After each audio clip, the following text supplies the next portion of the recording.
अस्सलाम वालेकुम, good morning, good evening, good afternoon. जब भी मेरा आप ये लेक्चर देख रहे हैं, आज का हमारा टॉपिक बेसिकली लाइसोसोम। हमारे पास एक सेल ऑर्गेनेलीज है।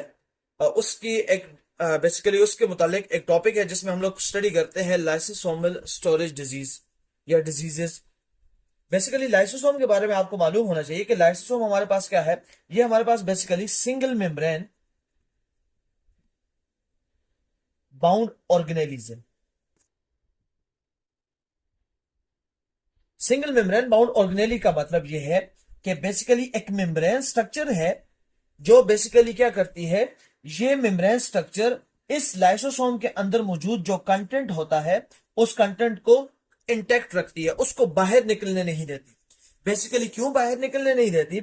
इसलिए बाहर नहीं देती क्योंकि लाइसोसोम्स के अंदर तकरीबन 40 डिफरेंट एंजाइम्स मौजूद होते हैं। कमोबेश 40 डिफरेंट एंजाइम्स मौजूद हैं और ये एंजाइम मुख्तलिफ किस्म की जो है वो एक्टिविटीज को परफॉर्म करते हैं। ये बेसिकली ब्रेक डाउन करते हैं मुख्तलिफ किस्म के मालिक्यूल की, यानी ये कार्ब की ब्रेक डाउन कर सकते हैं, ये प्रोटीन्स की ब्रेक डाउन कर सकते हैं, ये लिपिड्स वगैरह की ब्रेक डाउन करते हैं और कंटिन्यूसली ये डिफरेंट टाइप्स ऑफ मालिक्यूल की क्या करते हैं, ब्रेक डाउन करते हैं। तो लाइसोसोम बेसिकली क्या है? लाइसोसोम हमारे पास वो सिंगल मेम्ब्रेन ऑर्गेनेलिज है जो हमारे पास बेसिकली लाइसो करती है। मतलब क्या? ये ब्रेक डाउन करती है। ये उस बॉडी की, किसी भी बॉडी की, मान लीजिए हमारे पास कोई भी बॉडी हो, कोई वैक्यूल हो, कोई स्ट्रक्चर हो, हमारे पास कोई डिफरेंट ऑर्गेनेलिज हो या कोई न्यू सेल हो, ये इवन अपने सेल को भी ये तबाह बर्बाद कर सकती है, यानी उसको भी डिस्ट्रॉय कर सकती है। इसलिए इनको सुसाइडल बैग्स भी कहा जाता है। इसलिए आपने सुना होगा कि लाइसोसोम के बारे में एक लफ्ज कहा जाता है, वर्ड, दो वर्ड्स का मजमुआ कहा जाता है, जिसे हम लोग कहते हैं सुसाइडल बैग्स। ये क्यों कहते हैं? क्योंकि इवन लाइसोसोम क्या करती है, अपने ही सेल्स को डिस्ट्रॉय कर सकती है। कैसे करती है कि जब ये मेम्ब्रेन डिस्क्लोज हो जाती है, खत्म हो जाती है, तो यही एंजाइमेटिक कंटेंट बाहर निकलकर मुख्तलिफ जो साइटोप्लाज्म के अंदर मुख्तलिफ जो ऑर्गेनेलिज होती हैं, जो मुख्तलिफ सेल्स होते हैं, जो उसकी मेम्ब्रेन्स होती है, उसकी ब्रेक डाउन करना स्टार्ट कर देता है। बेसिकली लाइसोसोम के जो मैं इस टॉपिक की तरफ आने के इससे पहले, लाइसोसोम बेसिकली मुख्तलिफ किस्म के, ये बेसिकली इंट्रासेलुलर डाइजेशन भी करता है। ये हमारे पास ऑटोफेगी भी परफॉर्म करता है, यानी अपने ही सेल को डिस्ट्रॉय करता है। ये ऑटोलाइसिस भी करता है और डिफरेंट टाइप्स ऑफ जो जो है हमारे पास सेलुलर एंजाइम्स की जो एक्टिविटीज होती हैं वो भी परफॉर्म करता है। अब जैसे मैंने बताया कि लाइसोसोम क्या काम करता है, कि lysosome different molecules, different structures की ब्रेक डाउन करता है और इन स्ट्रक्चर्स की, इन मॉलिक्यूल की ब्रेक डाउन करने के लिए उसके पास डिफरेंट एंजाइम्स होते हैं। लेकिन अगर मान लीजिए इसमें से कोई भी एक एंजाइम मिसिंग हो, protease enzyme, hydrolase enzyme, lipase enzyme, मुख्तलिफ किस्म के एंजाइम्स हैं, अगर ये एंजाइम यहां पर क्या हो जाए, मिसिंग हो जाए, तो उससे बेसिकली एक ग्रुप ऑफ डिजीजेस डेवलप होती है इंसानी बॉडीज के अंदर, जिसे हम लोग बेसिकली क्या कहते हैं, लाइसोसोमल स्टोरेज डिजीज। अब बेसिकली ये क्या है? ये हमारे पास एक ग्रुप ऑफ डिजीजेस है। और ये ग्रुप ऑफ डिजीजेस क्यों है? क्योंकि बेसिकली अगर हमारे पास लाइसोसोम के अंदर मौजूद जो एंजाइम्स होते हैं, अगर उनमें से कोई एक एंजाइम, मल्टीपल एंजाइम्स या तो प्रेजेंट ना हो, एब्सेंट हो, प्रेजेंट नहीं है बल्कि क्या है, एब्सेंट हो, या हमारे पास क्या हो जाए, इनएक्टिव हो जाए। और जब ये तरीकाकार आ जाए कि यानी कोई एंजाइम जो लाइसोसोम के अंदर मौजूद है, जो मुख्तलिफ किस्म की एक्टिविटीज को परफॉर्म करता है, या तो वो एब्सेंट हो या वो हमारे पास एंजाइम मौजूद तो हो लेकिन वो हमारे पास इनएक्टिव हो, तो याद रखिएगा हमारे पास जो कंसेप्ट जो डेवलप होता है उसे हम लोग कहते हैं लाइसोसोमल स्टोरेज डिजीज। अब होता क्या है, मान लीजिए अगर प्रोटीन या लिपिड्स, इनके एंजाइम्स जो होने चाहिए थे इस लाइसोसोम के अंदर, अगर वो मौजूद नहीं है, तो लिपिड्स की क्या होना शुरू हो जाएगी, एकुमुलेशन होना शुरू हो जाएगी।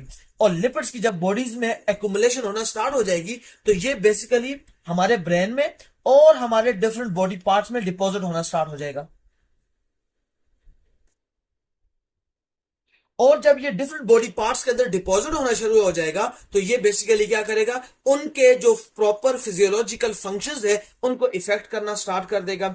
और जब ये फंक्शन इफेक्ट होना शुरू हो जाएंगे तो ये बेसिकली अदर बॉडी फंक्शन को भी इफेक्ट करना स्टार्ट कर देते हैं। तो यही वो पॉइंट है कि लाइसोसोमल स्टोरेज डिजीज के अंदर होता क्या है कि one of the enzyme which perform certain functions is absent. When this enzyme is absent, the required the जो हमारे पास वो जो प्रोडक्ट होता है यानी जो हमारे पास कंपाउंड होता है उसकी ब्रेक डाउन नहीं होती, यानी उसकी क्या होना शुरू हो जाती है, एक्यूमुलेशन होना शुरू हो जाती है, वो बढ़ना शुरू हो जाता है बॉडी के अंदर। और फिर वो क्या करता है, फिर वो बॉडी के डिफरेंट फिजियोलॉजिकल फंक्शंस को इफेक्ट करना शुरू कर देता है। जैसे अगर लिपिड ब्रेन में डेवलप होना शुरू हो जाएगा तो ब्रेन की एक्टिविटीज को सप्रेस करना शुरू कर देगा और मुख्तलिफ किस्म के बॉडी के अंदर प्रॉब्लम्स वगैरह, सिंपैथेटिक पैरासिम्पैथेटिक प्रॉब्लम्स वगैरह होंगी, ब्रेन की जो साइकोलॉजिकल प्रॉब्लम्स क्रिएट होना शुरू हो जाती है। अच्छा, अब जो हमारे पास लाइसोसोमल स्टोरेज डिजीज है ये हमारे पास बेसिकली कंजेनिटल भी होती है, यानी ये बाय बर्थ प्रेजेंट हो सकती है, मौजूद हो सकती है, या ये क्या हो सकती है, ये हमारे पास हेरिडिटरी हो सकती है, मतलब ये हमारे पास generation to generation basically travel करती है। यानी कि ये एक्स लिंक्ड वाई लिंक्ड जो है तो डिजीज होती है कि जो बेसिकली क्या करती हैं, जो हमारे पास एक जनरेशन से दूसरी जनरेशन में क्या होती है, मुंतकिल होना स्टार्ट हो जाती है। सो इन शॉर्ट, अगर आपसे कोई पूछे कि लाइसोसोमल स्टोरेज डिजीज क्या होती है और लाइसोसोम क्या है, मैं इंशाल्लाह लाइसोसोम के फंक्शन, उसके ऑर्गेनेलिस के बारे में इंशाल्लाह एक प्रॉपर वीडियो बनाऊंगा जिसमें मैं आपको पूरे लाइसोसोम की स्ट्रक्चर, उसके क्या फंक्शंस होते हैं, वो ऑटोफेगी किस तरह करता है, वो सुसाइडल बैग क्यों कहलाता है, वो हमारे पास एक प्रोग्राम सेल डेथ होती है तो वो प्रोग्राम सेल डेथ किस तरह करता है, ये तमाम बेसिकली वो फंक्शंस हैं जो ये बेसिकली प्रोग्राम सेल डेथ एक फिजियोलॉजिकल फंक्शन है कि हर सेल ने खत्म होना होता है, उसकी जगह पे न्यू सेल्स ने रिप्लेस होना होता है। तो वो सेल किस तरह खत्म होते हैं तो हम लोग उनके बारे में भी स्टडी करने की कोशिश करेंगे। अब लाइसोसोमल स्टोरेज डिजीज क्या है कि जब लाइसोसोम के अंदर मौजूद जो डिफरेंट एंजाइम्स होते हैं, अगर उनमें से कोई भी एंजाइम एब्सेंट हो और वो अपने रिक्वायर्ड कंपोनेंट को ब्रेक डाउन ना कर सके, जिसकी वजह से वो कंपोनेंट का लेवल बॉडी के अंदर इंक्रीज हो जाए, तो इससे मुख्तलिफ किस्म की डिजीज डेवलप होती हैं जिन्हें हम लाइसोसोमल स्टोरेज डिजीजेस कहते हैं। उसमें से एक, जैसे मैंने बताया कि हमारे पास अगर लिपिड का कंटेंट बॉडी के अंदर एक्यूमुलेट होना शुरू हो जाए तो इससे एक डिजीज डेवलप होती है जिसे हम लोग कहते हैं टेसार्ड डिजीज। और ये टेसार्ड डिजीज बेसिकली क्या है, ये हमारे पास basically accumulation of the lipid है जो हमारे ब्रेन में जो है तो डिपॉजिट होना शुरू हो जाता है। जब ये डिपॉजिट होता है तो ये हमारे ब्रेन के नॉर्मल फिजियोलॉजिकल फंक्शंस को कंट्रोल जो करता है, वो parasympathetic, sympathetic, somatic, motor nerves, इनको बेसिकली क्या कर देता है, डैमेज कर देता है। फिर सेंसरी और मोटर एक्सॉन्स, न्यूरॉन्स वगैरह को भी ये क्या करता है, डैमेज करता है, जिसकी वजह से बेसिकली बॉडीज के अंदर मुख्तलिफ किस्म के जो है तो साइन एंड सिम्टम्स जो आप लोग देखते हैं, जो एज अ डॉक्टर आप जब उसको ऑब्जर्व करते हैं पेशेंट्स के अंदर तो आपको मुख्तलिफ साइन एंड सिम्टम्स नजर आते हैं। होप सो आपको ये टॉपिक इन शॉर्ट्स था लाइसोसोमल स्टोरेज डिजीज, इसका बेसिक पॉइंट्स आपको समझ आ चुके होंगे कि लाइसोसोमल स्टोरेज डिजीज क्या है, इसमें होता क्या है, और इवन मैंने आपको थोड़ा सा इंट्रोडक्शन दिया कि लाइसोसोम क्या है। तो ये हमारे पास एक single cell membrane bound organelles है जो हमारे पास बेसिकली क्या करती है, मुख्तलिफ किस्म के जो बॉडीज होती हैं, मुख्तलिफ किस्म की जो स्ट्रक्चर्स होती हैं, उनकी ब्रेक डाउन करता है। Thank you so much.